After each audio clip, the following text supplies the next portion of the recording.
A day in Berlin. A short time ago, a straggling village on a sandy plain, Berlin, the Kaiser's capital, is today one of the most beautiful cities in the world. We enter the city by way of the Brandenburg Gate, surmounted by 4 bronze horses, which were taken to Paris by the French in 1807 and restored in 1814. The Brandenburg Gate forms the entrance to Unter den Linden, a magnificent thoroughfare bordered by imposing buildings. Following the Linden, we come upon the monument of Frederick the Great, and impressive and masterly work by Professor Rauch, who committed suicide because he forgot to put spurs on the boots of the king. At the other end of the Linden, crossing the Palace Bridge, we come to the Lustgarten, originally a garden of the palace.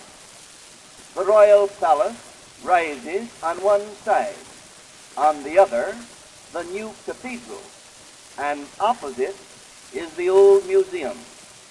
The cathedral was built at a cost of $3 million. In the Hohenzollern burial vault, beneath it, lie 87 members of the present reigning family. The old museum nearby, with its Ionic portico of 18 columns, is very impressive. It is adorned with colossal groups in bronze, marble statues, and frescoes. Within is a notable collection of sculptures, antiques, and other art treasures. Adjoining the old museum is the National Gallery, surrounded by Doric colonnades and embellished with flower beds. The development of German painting and sculpture since the end of the 18th century is seen here at its best. Crossing the Lustgarten, we come upon the splendid national monument of Emperor William I. The old Kaiser, attired in a field cloak, is mounted on a bronze horse, led by a figure of peace, surrounded by statues of 4 victories and lions amid trophies and banners. Not far distant is the chief artery of traffic, the Leipziger Strasse, on which are located the best shops and some of the handsomest buildings in Berlin.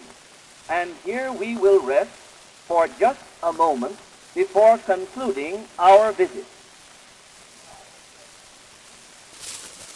We now visit the Avenue of Victory, created by the present emperor and ornamented with 32 marble statues of Brandenburg Prussian rulers, beginning with the first and continuing down to date.